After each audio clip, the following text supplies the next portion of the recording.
السلام علیکم ورحمۃ اللہ وبرکاتہ۔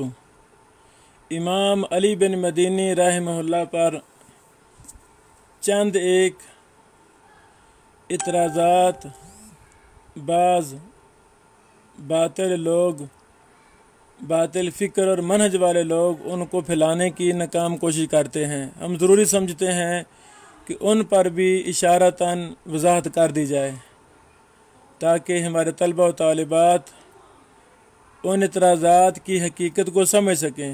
پہلا اعتراض یہ ہے کہ جی امام علی بن مدینی رحمہ اللہ کا بیٹا عبداللہ جو امام علی بن مدینی سے ان کی کتب کو روایت کرتے ہیں وہ تو سکھائے نہیں ہیں۔ یہ اعتراض کیا جاتا ہے اور یہ فضول اعتراض ہے، بے بنیاد اعتراض ہے جس کی کوئی حقیقت نہیں ہے۔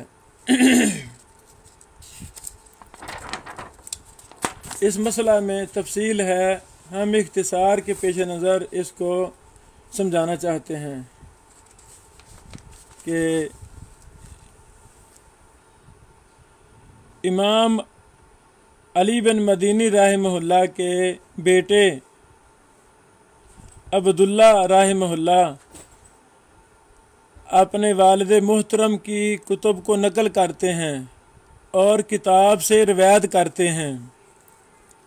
یہ مسئلہ اچھی طرح یاد رہے کہ کتاب سے روایت کرنے میں حافظہ شرط نہیں ہوتا۔ امام ابن صلاح رحمہ اللہ نے مقدمہ ابن صلاح صفحہ نمبر 104 105 میں لکھا ہے،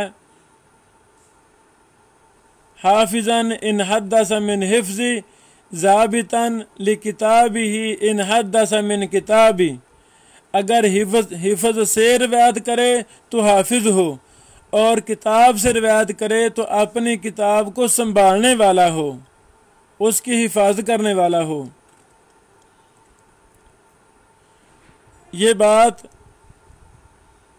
عام کتب میں لکھی ہوئی ہے کہ امام عبداللہ رحمہ اللہ نے اپنے باپ علی بن مدینی سے اپنے باپ کی کتابوں کو بذریعہ مناولہ لیا ہے۔ امام دارقطنی رحمہ اللہ نے فرمایا، انما اخذ کتبہ وروى اخبارہ مناولۃً، عبداللہ بن علی نے اپنے باپ علی بن مدینی کی کتب کو لیا اور ان کے اخبار کو بذریعہ مناولہ روایت کیا ہے۔ یہ تاریخ بغداد جلد نمبر 10 صفحہ نمبر 10 میں یہ بات موجود ہے۔ امام ذہبی رحمہ اللہ فرماتے ہیں، روى عن ابیہ تصانیفہ، انہوں نے اپنے والد کی تصانیف روایت کی ہیں۔ یہ بات تاریخ الاسلام لذہبی جلد نمبر 6 صفحہ نمبر 352 میں موجود ہے۔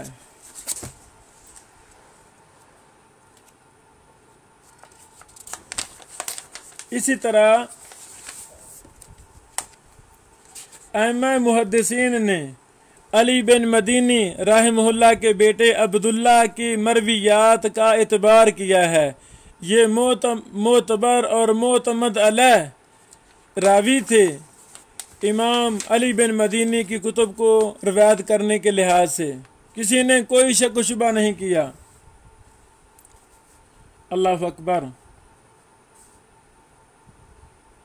امام مزی رحمہ اللہ ان کی توثیق ضمنی کرتے ہیں۔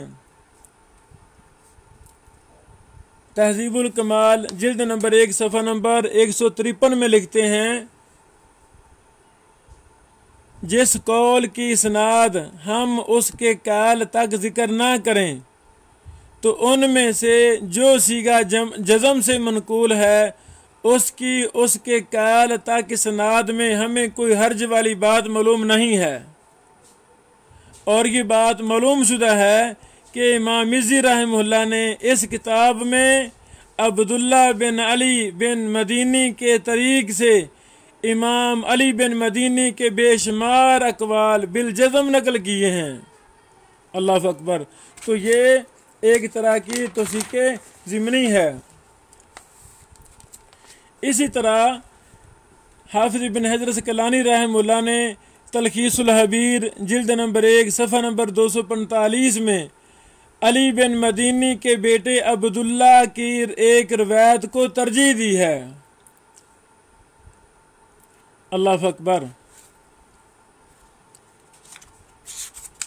اسی طرح ہمارے استاد محترم شیخ ارشاد اللہ قصری حافظہ اللہ نے توضیح الکلام صفحہ نمبر 932 میں بھی امام علی بن مدینی رحمہ اللہ کے بیٹے عبداللہ کو قابل اعتبار سمجھا ہے۔ اللہ اکبر۔ جب ہم محدثین کی طرف دیکھتے ہیں تو امام حاکم، امام بہقی، امام مقدسی، علائی، ابن جوزی، مغلطائی، امام مزی، امام ذہبی اور ابن حجر وغیرہ اور بعد والے شیخ البانی، شیخ ابو اسحاق الحوینی، دیگر ائمہ محدثین جرح و تعدیل علل کے علماء، وہ سارے امام علی بن مدینی کے بیٹے عبداللہ کی مرویات کو معتبر سمجھتے ہیں۔ والحمدللہ علی ذالک۔ یہ پہلا اعتراض تھا۔ دوسرا اعتراض امام علی بن مدینی رحمہ اللہ کے حوالہ سے یہ کیا جاتا ہے کہ یہ جی خلق قرآن کے قائل ہو گئے تھے، فتنہ خلق قرآن میں یہ بھی ملوث تھے۔ اس کی طرف اشارہ کرتے ہوئے امام ذہبی رحمہ اللہ تذکرۃ الحفاظ میں لکھتے ہیں، امام علی بن مدینی کے ترجمہ میں اس کا خلاصہ ترجمہ یہ ہے، فتنہ مسئلہ خلق قرآن کی طرح ملان اور مشہور معتزلی قاضی احمد بن ابی داود کی مجلس میں حاضر باشی سے ان کی شہرت کو دھچکا لگا۔ وہاں امام علی بن مدینی آتے جاتے تھے اس معتزلی کی مجلس میں، لیکن جلد ہی سنبھل گئے۔ اللہ اکبر۔ امام ذہبی رحمہ اللہ امام علی بن مدینی پر اس لگی ہوئی تہمت کا جواب بھی دے رہے ہیں، لیکن جلد ہی سنبھل گئے۔ قاضی مذکور سے تعلقات منقطع کر لیے، بات ختم ہوئی، اپنے کیے پر نادم ہوئے، سبحان اللہ، اور خلق قرآن کا عقیدہ رکھنے والے کو کافر کہنے لگے۔ اللہ تعالیٰ ان پر رحم فرمائے اور ان کی لغزشوں کو معاف فرمائے، سبحان اللہ۔ یعنی خلاصہ یہ ہے، اگر ایک موقع پہ انہوں نے اجباراً یا اکراہاً قتل کے ڈر کی وجہ سے اگر زبان سے اظہار کیا بھی ہے تو فوراً اسے توبہ کی، معافی مانگی اللہ رب العالمین سے، اور خلق قرآن کے قائل کو کافر کہا امام علی بن مدینی رحمہ اللہ نے، اور امام احمد بن حنبل نے جزوی طور پر رنجش کا اظہار کیا، لیکن جب امام علی بن مدینی رحمہ اللہ نے پشیمانی کا اظہار کیا، امام احمد بن حنبل کے موقف کے مطابق اپنے رائے کا اظہار کیا، خلق قرآن کو غلط کہا، تو امام احمد بن حنبل رحمہ اللہ امام علی بن مدینی کی متعدد روایات کو مسند احمد میں لائے ہیں، سبحان اللہ۔ اس مسئلہ پر شیخ ابو اسحاق الحوینی حافظہ اللہ نے اپنی مبارک کتاب نسل النبال جلد نمبر 2 صفحہ نمبر 525 سے لے کر 540 تک بڑی مفصل محدثانہ بحث کی ہے۔ اللہ اکبر۔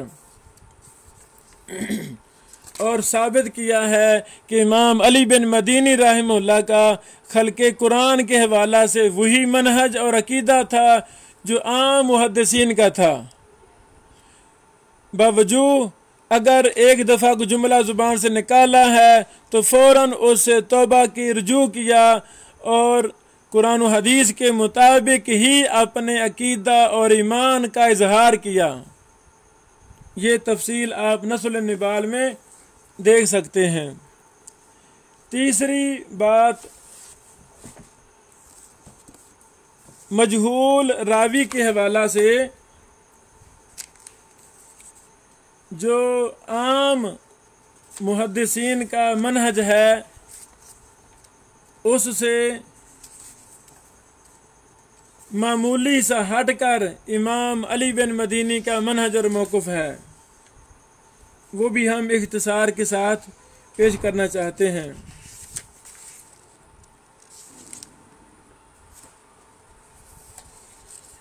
عام محدثین رحمہم اللہ مجہول راوی کے حوالہ سے ذکر کرتے ہیں کہ اس سے 2 روایت کرنے والے ہوں تب اس کی جہالت مرتفع ہوگی، 2 روایت کرنے والے ہوں، جبکہ امام علی بن مدینی رحمہ اللہ کا موقف یہ ہے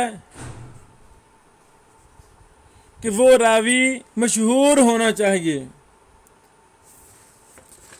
یہ ان کا قول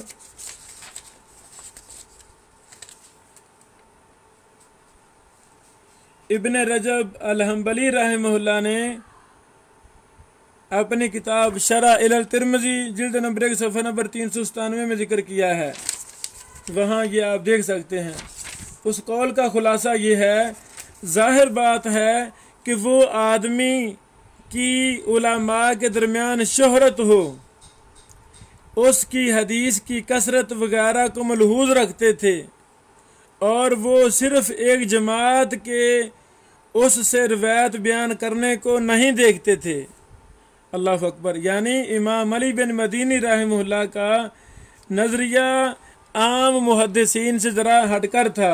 اس سے معلوم ہوا کہ امام علی بن مدینی کے نزدیک مجہول راویوں کی جہالت رفع کرنے کے لیے 2 یا 2 سے زائد راویوں کا روایت کرنا اتنا ضروری نہیں ہے جتنا کہ راوی کا علماء کے درمیان مشہور ہونا اور اس کی حدیث کا کثیر ہونا ضروری ہے، جس کی وجہ سے اس راوی کی جہالت ختم ہوتی ہے۔